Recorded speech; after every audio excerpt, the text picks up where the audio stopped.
Good morning and welcome back. It's Kate, Michael and Sally again talking about leadership and organizations. And today I think we're going to take a slightly different tack. We're talking about and sharing with you some thoughts we've been having over the last couple of days about where we are with the virus and where we are with the vaccine rollout and what does all that mean to us. And I guess this comes from a real sense of anger that I have at the moment about the vaccine. That we're being fed a line, I think, that says the vaccine will solve everything, that once we all get vaccinated, or once you get vaccinated, everything's going to be okay. And that's just not true. That once you get vaccinated, what we know is that you will still be likely to catch the virus. You might just have a lesser degree of the infection and reduced symptoms. And we don't know whether you can pass it on or not. So I'm getting angry, I guess, and getting annoyed that we're being fed this line around the vaccine will solve everything. And this comes from the overuse of optimism.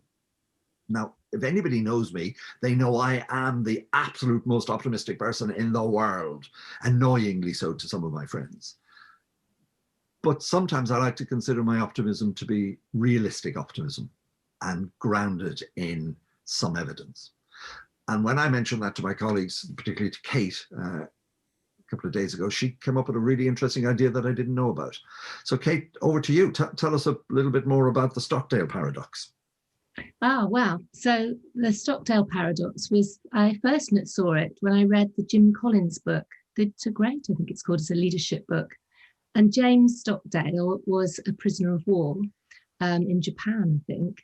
And he wrote a book about his experiences. And the key theme of that was about a balance of optimism and realism being really important to survive. And so he described how he always had hope that things would be better one day, but he didn't pin that on specific times or dates. He just kept hope in his heart. And afterwards, they talked about his colleagues and peers that had also been prisoners of war, and how the people that really struggled were those that only held optimism. And so they would be really clear about, we will be out by this certain time, or we'll only be here for another 6 months. And he said some of them just didn't survive due to heartbreak. So this idea of having that balance, and he calls it a paradox, because we do need hope, but we also need to face up to brutal reality sometimes. And I've been seeing this happening a lot over the last 10 months, so amongst different friends and relatives I have. So some of them that are really hopeful and saying they're keeping their morale up. Yes, we'll definitely all be able to get together by Christmas.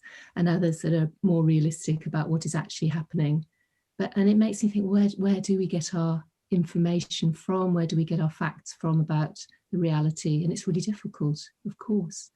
And thinking about in organizations, sometimes we need to be clear about what are the real facts and what's the reality, as opposed to what do we really want to be happening to make us feel better. So that was what we talked about. Yeah. And for me, it explains a huge amount, because we had this sense of Christmas is going to be okay. We're going to be okay for Christmas.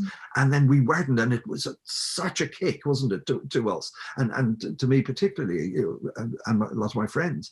And now are we in danger of the same line about Easter or the summer, that pinning your hopes on a particular event is the issue? And I think that I'm going to read more about the Stockdale Paradox. Definitely. It sounds a really interesting compromise or look at this hope and optimism as they mix. So Sally, I know you as I do, optimism is important. How important is optimism and hope for you? Oh, optimism and hope for the future is hugely important to me. I think both of you know that I'm somebody who's actually often focused more on, more on the future than I am wedded in the moment. When Kate was talking there about the Stockdale Paradox, it also brought to mind Viktor Frankl's book, Man's Search for Meaning. Viktor Frankl, who was the Auschwitz survivor, had a very similar perspective. I think that people that focused day to day actually had a greater chance of surviving than actually those who were pinned on getting out by a certain time. And I think as we were chatting about this, one of the things that it brings to mind is an issue of ethical leadership. Because when situations are not within our control, we will often look to leaders, whether that be the government or whether that be our team leaders or whether that be our chief exec. We will look to them to guide us with knowledge that helps inform our hope and optimism about the future. And I've really been thinking about this lately, about, what is it ethical to say? How can we behave ethically? How can we behave in a way which really helps people have some optimism and hope for the future? And when we were chatting about realistic optimism, it brought to mind Sean Acor's book, Happiness, where he says optimism is really crucial to live a happy and fulfilling life. But actually, what is more important is realistic optimism. But to be realistically optimistic, you need to have information. You need to have good quality information about how you're living now. But he also talks about the importance of looking to the future. And if we as individuals really think about what is the future that we want, then focusing on that vision and trying to bring that about in our own lives on a day-to-day basis can really help us, I think. So focusing on the things that are within our control, but also thinking about a future, but not a future with a date on it, not Easter, not March, not February half term, not Whitsun. Things will get better. They will be different. But actually being realistically optimistic is really important, but also looking to our leaders, I think, for ethical leadership, I think is also important.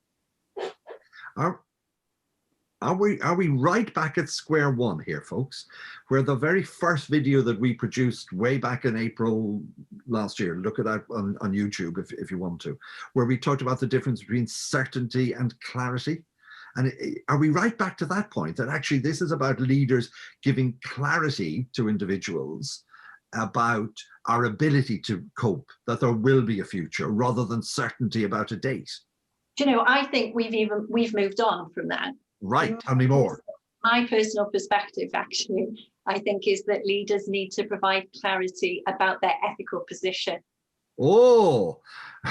Because actually, leaders, and I'm not talking about any particular leaders here, but leaders take a personal position about something and then will guide other people based on how they communicate that position. And I think it would be really helpful if leaders were clearer about why they were suggesting things.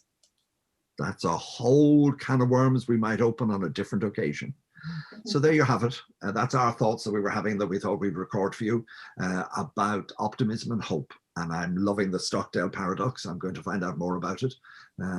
If we find anything decent, we'll put it in the link to the video at the same time.